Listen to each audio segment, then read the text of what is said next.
যারা আসলে রয়েছেন ঢাকা চট্টগ্রাম মহাসড়কে আমাদের সাথে এশিয়ান টেলিভিশনের সাথে যুক্ত রয়েছেন। আপনারা জানেন আজকে কিন্তু সেই ফেসিস্ট আওয়ামী লীগ সরকারের যে সাবেক প্রধানমন্ত্রী শেখ হাসিনা তার বিরুদ্ধে যে মামলা হয়েছিল মানবতা হত্যা এবং হত্যা, গুম, রাহাজানি সহ, অর্থাৎ 5 তারিখে যে ঘটনা ঘটার কারণে যে মামলাটা হয়েছিল সেই মামলার বিভিন্ন কার্যক্রম শেষে কিন্তু আজকে রায় হওয়ার কথা এবং রায় হবে কিছুক্ষণের মধ্যেই।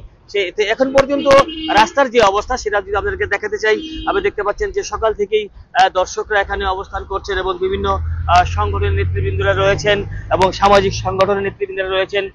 আপনারা দেখতে পাচ্ছেন আমরা বিভিন্ন মানুষের সাথে এবং সংগঠনের নেতাদের সাথে কথা বলেছি। তারা বলেছেন যে আসলে তারা আজকের এই যদি কেউ নাশকতা করতে চায়, অর্থাৎ যদি নিষিদ্ধ ঘোষিত ছাত্রলীগ এবং আওয়ামী লীগের যারা রয়েছেন, যারা আওয়ামী লীগ সমর্থনের যারা রয়েছেন, শেখ হাসিনার যারা সমর্থক রয়েছেন, তারা হয়তোবা এই রায়কে কেন্দ্র করে, অর্থাৎ আজকের যে রায়টি হবে সেই রায়কে কেন্দ্র করে হয়তোবা তারা কোনো নাশকতার করতে পারেন, এমনটাই হয়তো অনেকে ধারণা করছেন। এবং তারা কিন্তু আমরা জানেন 16-17 কিন্তু তারা আওয়ামী লীগের পক্ষ থেকে কিন্তু লকডাউনের ঘোষণা দিয়েছে ঢাকা শহর। আসলে সেই লকডাউনের কথা যদি আমরা বলি, এমন কোন চিত্র ঢাকা চট্টগ্রাম মহাসড়কে আমাদের চোখে এখন পর্যন্ত ধরা পড়েনি। সকাল থেকে আমি এই জায়গাতে, অর্থাৎ ঢাকা চট্টগ্রাম মহাসড়কের যে বিভিন্ন পয়েন্টগুলি রয়েছে, চিটাগাং রোড এবং সাইনবোর্ড, এখন আমি রয়েছি যে মাতুয়াইল যে মেডিকেল, যেখান থেকে আসলে এই জায়গাতেই ঢাকা শহরের আন্দোলনের সূত্র এই জায়গাতেই হয়, এখানে আমরা রয়েছি। আমরা এই কথা বলতে পারি যে একেবারে সাধারণ জনজীবনে রয়েছে ঢাকা শহরে, ঢাকা চট্টগ্রাম মহাসড়কে কোনো মিছিল, কোনো মিটিং কিংবা কোনো চোরাগুপ্তা হামলা এরকম কিছু আমরা আসলে দেখতে পাইনি। এটা আমরা বলতে পারি যে আসলে মূলত একেবারে অন্য দিনের মতো সহজ যে ঢাকা শহর যদি আমরা বলি। যে দর্শক, এই মুহূর্তে আমি রয়েছি ঢাকা চট্টগ্রাম মহাসড়কের যে রুটটি, সেই রুটে আমি রয়েছি। আপনারা জানেন এই রুটটি কিন্তু অত্যন্ত গুরুত্বপূর্ণ একটি রাস্তা, ঢাকা চট্টগ্রামের মহাসড়কে যে পরিচিত সেই রাস্তাটি এখানে রয়েছে। আমি সকাল থেকে আজকে কিন্তু অবস্থান করছি এই রাস্তাটি, অর্থাৎ ঢাকা চট্টগ্রাম মহাসড়কে আমি অবস্থান করছি। সেখানে আমি সকাল থেকে এখানে যেতে দেখেছি। আপনারা জানেন যে আজকের এই যে পলাতক প্রধানমন্ত্রী, সাবেক প্রধানমন্ত্রী শেখ হাসিনা, তার বিরুদ্ধে যে জুলাই আন্দোলনে যে সংগ্রাম হয়েছিল, সেই সংগ্রামে যারা আহত এবং নিহত হয়েছে, বিভিন্ন বিষয় নিয়ে কিন্তু আন্তর্জাতিক ট্রাইব্যুনালে তার মামলা হয়েছে এবং এই মামলার দীর্ঘদিন চলার পরে আজকে কিন্তু রায়ের ডেট ঘোষণা করা হয়েছে। সেই রায়কে ঘোষণা করে, সেই রায়কে কেন্দ্র করে আওয়ামী লীগের যে যারা রয়েছেন তারা কিন্তু আজকে গতকালকে এবং 16-17 তারিখ কিন্তু তারা একটি ঘোষণা করেছেন এবং দলীয় দল থেকে, যেটাকে আমরা বলি লক করা, অর্থাৎ লকডাউন হিসাবে যারা যেটা করতে চান সেই জন্য কিন্তু তারা মাঠে রয়েছেন, এরকম তথ্য আমাদের কাছে ছিল। তবে এখন পর্যন্ত সকাল থেকে এই পর্যন্ত ঢাকা চট্টগ্রাম মহাসড়কে আমি অবস্থান করছি।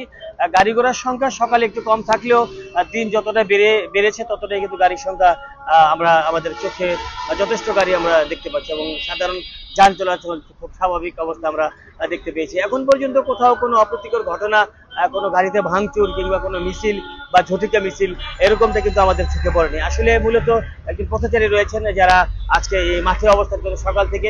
আমরা জানতে চাবো তার কাছে আসলে সকাল থেকে তিনি কি দেখেছেন এবং এই যে রায়কে ঘিরে কি প্রতিক্রিয়া তার। আসলে আপনি জানেন আজকে যে শেখ হাসিনার যে রায়, আন্তর্জাতিক ট্রাইব্যুনালের যে রায়, সেই রায়কে কেন্দ্র করে আওয়ামী লীগ তারা একটা কর্মসূচি দিয়েছিলেন। সেই কর্মসূচি আসলে আপনি কিরকম জনজীবনে এটা কোনো প্রভাব পড়ছে কিনা? বিসমিল্লাহির রহমানির রহিম। আজকে স্বৈরাচার শেখ হাসিনার আজকে যে রায় হবে, সেই রায়টা উপলক্ষে ফ্যাসিস্ট হাসিনার নিষিদ্ধ আওয়ামী লীগে তারা বিভিন্ন জায়গায় গুপ্তচর হামলা করতে পারে, সেই হিসাবে আমরা এখানে অবস্থান করতেছি। এখন পর্যন্ত আমরা সেরকম কোনো তাদেরকে দেখতে পাইনি। দেখতে পেলে আমরা তাদেরকে প্রতিহত করব। যাত্রাবাড়ি থানা বিএনপির পক্ষ থেকে আমি আমার লোকজন নিয়ে আমি এখানে অপেক্ষা করতেছি। যদি তাদেরকে পাই তাহলে আমরা তাদেরকে প্রতিহত করবো, কিন্তু এখন পর্যন্ত তাদের দেখা এখন আমরা পাই নাই। আসলে তারা পিছন থেকে চোরাগুপ্তা হামলার জন্য তারা হামতাম করে, কিন্তু আসলে মাঠে তারা নাই, মাঠে আসতেও পারবে না তারা ইনশাল্লাহ। যেমনটি বলছিলেন, আমি তার সাথে কথা বলেছি যে মানে তারা বলছেন যে চোরাগোপ্তা হামলা হয়তো হতে পারে, কিন্তু এরকম কিন্তু ঘটনা, এরকম হামলার কোনো ঘটনা, কোনো মিছিলের কোনো ঘটনা আমরা এখন পর্যন্ত পাইনি। তবে চোরাগোপ্তা হামলার যে ভয়টি ছিল, এরকম কিন্তু ঢাকা চট্টগ্রাম মহাসড়কে, অর্থাৎ সেই যাত্রাবাড়ি থেকে আমি কাশপুর পর্যন্ত সকাল থেকে যেখানে অবস্থান করছি, এরকম কোনো ঘটনা আমাদের চোখে পড়েনি। আসলে আমরা এখানে দেখতে পাচ্ছি আইন শৃঙ্খলা রক্ষাকারী বাহিনী যারা রয়েছেন, তাদের সাথে আমরা আসলে জানতে যাব আজকে সকাল থেকে, যে আসলে সকাল থেকে আপনি কি দেখতে পেয়েছেন, এখানে কোনো ঘটনা ঘটছে কিনা বা কোনো মানুষ চলাচলে কোনো বিঘ্ন ঘটছে কিনা।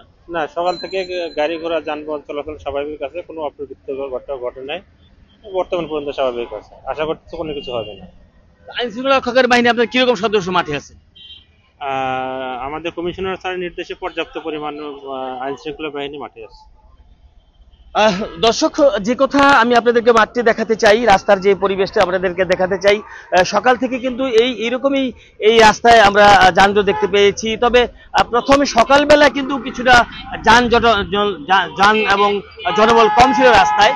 তো যখন দিনের আলো যত বাড়ছে, ততই কিন্তু গাড়ির সংখ্যা, মানুষের সংখ্যা বাড়ছে এবং স্বাভাবিক জীবনযাপন তারা করছে, এমনটা আমরা আসলে দেখতে পাচ্ছি। সেই সুবাদে আমরা যদি বলি যে আজকের যে এখন পর্যন্ত ঢাকা চট্টগ্রাম মহাসড়কের যে অবস্থান আপনাদের সামনে তুলে ধরেছি, আমরা দেখেছি আইন শৃঙ্খলা রক্ষাকারী বাহিনীর সদস্যরা মাঠে রয়েছেন এবং বিভিন্ন সংগঠনের যারা নেতৃবৃন্দ রয়েছেন, সামাজিক সংগঠন, রাজনৈতিক সংগঠনের নেতৃবৃন্দরা কিন্তু আজকে মাঠে তারা অবস্থান করছেন। তো সবকিছু মিলে এখন পর্যন্ত রায় হয়তো হয়ে যাবে, এই পর্যন্ত আসলে এই কথা আমাদেরকে বলতে পারি যে এখন পর্যন্ত ঢাকা চট্টগ্রাম মহাসড়কে এমন কোনো ঘটনা বা জনজীবনের কোনো সমস্যা সৃষ্টি কিংবা মানুষের বাধা বিপত্তি, গাড়ির চলাচলে বাধা, এরকমটা আসলে কোনোটাই হয়নি। অর্থাৎ আওয়ামী লীগ যে লকডাউন যেটা দিয়েছেন, যে ঘোষণাটি করেছেন, এরকম প্রভাব এই ঢাকা চট্টগ্রাম মহাসড়কে এখন পর্যন্ত আমাদের চোখে পড়েনি। পরবর্তীতে দর্শক, যদি রায়ের পরে কোনো ঘটনা ঘটে, নতুন করে কোনো যদি ঘটনার সৃষ্টি হয়, আমরা এশিয়ান টেলিভিশনের মাধ্যমে আপনাদেরকে জানিয়ে দিব। তো এই ছিল আজকে সেই লকডাউন থেকে ঢাকা চট্টগ্রাম মহাসড়কের পরিস্থিতি আমার কাছে ছিল।